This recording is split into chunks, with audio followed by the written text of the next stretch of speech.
Continuamos en Pro Mediodía y momento de recibir en piso a Guillermo Ereque, empresario naviero. Vamos a ver cómo está la situación naviera en nuestro país, cómo están los otros países y finalmente cuáles son las perspectivas que se vienen con este nuevo gobierno y para los próximos años. Don Guillermo, gracias por estar acá en Canal Pro.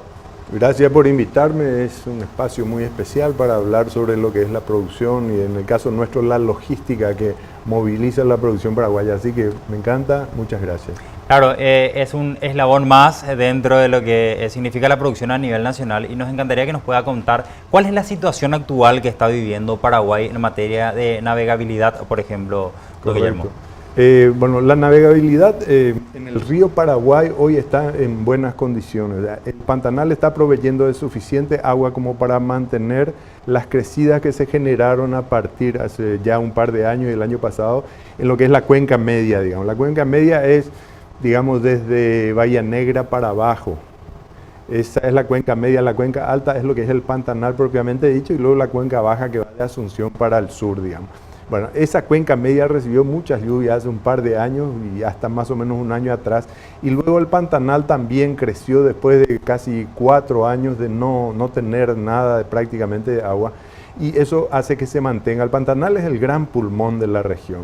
Y cuando el Pantanal se carga, claro, cuando el Pantanal se carga en el norte y va derramando paulatinamente el agua sobre el río Paraguay, hace que el nivel del río se mantenga. Hoy justamente recibíamos una resolución de la prefectura en que increíblemente, una de las pocas veces en la historia que lo leemos, el calado disponible para navegar desde Bahía Negra hasta Puente Remanso es de 13 pies y de Puente Remanso a Confluencia lo bajan a 12 pies. Históricamente es al revés. Normalmente el calado disponible al norte es menor y al sur es mayor. Y en este caso se dio la inversa. Y es por la situación natural del río, digamos que tiene bastante agua. En contrapartida, el río Paraná está muy bajo de agua y entonces eso hace dos cosas. Primero, que el gran caudal que genera el río Paraná esté ausente y segundo, hace una especie de aspiradora del agua, digamos, que envía el río Paraguay, lo cual hace que corra más rápido, baja un poco más rápido, pero hoy el norte está abasteciendo todavía de agua como para que se pueda navegar regularmente. Esa es la situación. Pero a no ser que se produzca algún cambio en el régimen de lluvia en los próximos meses, es posible que estemos tendiendo a ir a una época de estiaje, es lo que se estima que puede ocurrir, tal vez ya hacia fin de año se empiece a sentir, con lo cual Paraguay va a necesitar tomar medidas urgentes en cuanto a mejorar las condiciones de navegabilidad. Venimos de un periodo de 2013 a 2018, 5 años de buen nivel de aguas, lo cual es bueno para la navegación, pero el problema que trae aparejado es que cuando hay mucha agua, las barrancas caen y la arena se suelta y se va y se depositan los pasos difíciles, que cuando el río vuelve a bajar, esos pasos se convierten en una complicación tremenda y hay que hacer trabajos importantes, que es lo que probablemente no ocurra en el próximo estiaje, que pareciera ser que puede ser ahora a fin de año.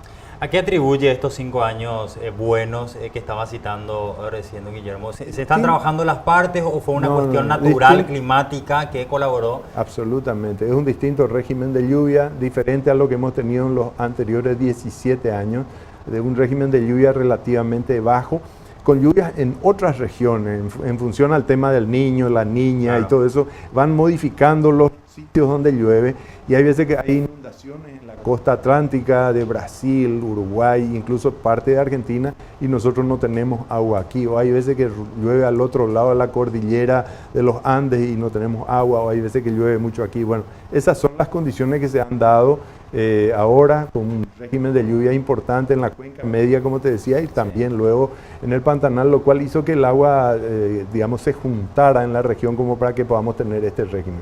No hubo necesidad y no hubo intervención desde 2013 en lo que es el tema de mejorar la navegabilidad, del dragado y todo lo demás. No fue necesario hacerlo. Pero para los próximos años, o al menos según las estimaciones que están teniendo, va a ser necesario una intervención para que pueda correr con naturalidad el tráfico que está mencionando usted. Podría ser necesario y una intervención en gran escala, que es lo que nos preocupa, porque no hay capacidad aquí en Paraguay para hacer dragado en gran escala como tal vez pueda ser necesario si el régimen de lluvias se mantiene bajo y el río empieza a descender rápidamente porque no se mantienen las reservas en el norte sobre todo.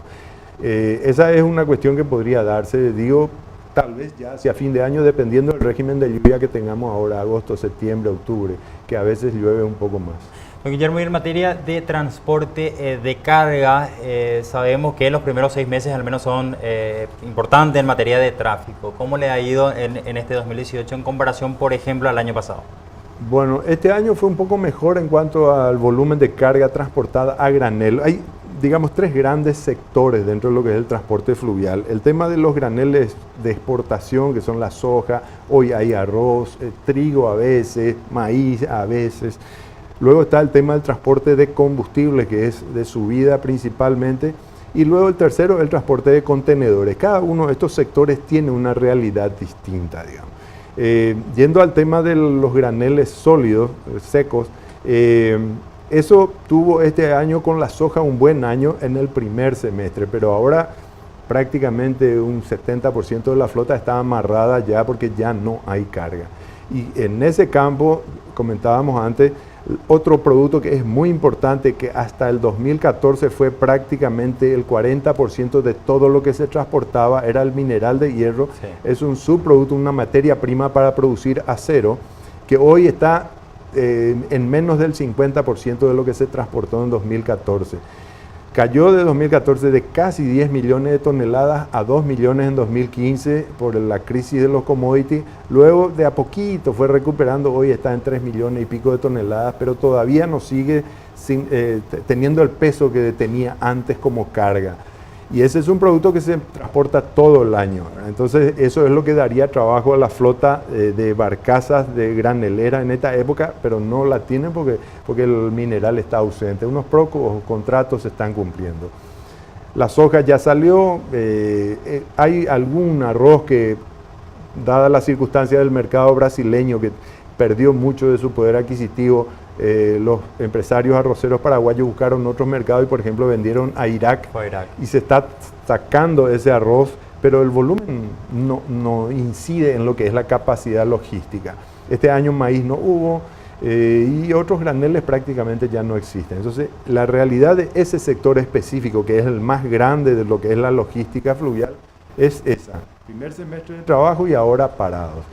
En el tema del transporte de combustible la realidad es distinta, porque eso es producto de importación, se traen otros tipos de embarcaciones y es un mercado más estable relativamente, digamos, porque el combustible se consume de cualquier manera, haya crisis o no en la economía, y también ha incidido en el consumo la situación de los mercados brasileños y argentinos, que tenían precios muy superiores al mercado paraguayo en combustible. Entonces mucho del combustible que llegaba se iba después a estos países. Eso hizo que creciera el volumen transportado durante 2017 y parte de este 2018.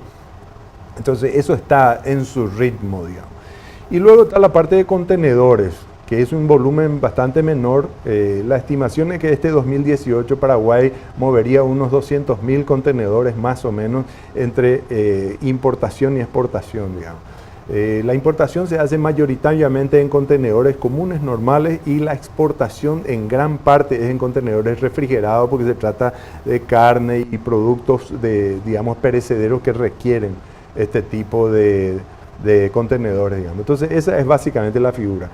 El crecimiento que se estima este 2018 sería probablemente bastante importante, hablan de entre el 15 y el 20% de crecimiento en el movimiento de contenedores. Esto en comparación a lo que dejó el 2017. A lo que fue 2017. Don Guillermo, ¿qué se entiende con obtener, o al menos la intención de tener, una navegabilidad del río Paraguay las 24 horas? Bueno, en realidad eso hace a la eficiencia del sistema de transporte. Si un convoy o una embarcación puede navegar las 24 horas del día, por supuesto, recorre distancias mucho más grandes en el mismo tiempo, y como una embarcación, su costo es de operación diaria, esté o no moviéndose, el costo está ahí. La tripulación gana su sueldo, el combustible más allá de que no estén operando los motores principales, igual se consume, todo el resto de las cosas sigue corriendo. Y un barco se cotiza siempre por día de trabajo, esa es la norma. Entonces, un barco parado en horario nocturno es una ineficiencia del sistema. Y si Paraguay algo necesita es eficiencia en su comercio exterior, tanto para exportar como importar los productos. Porque si se penaliza a través de la logística el valor del producto que exporta Paraguay, el que lo paga es el productor primario.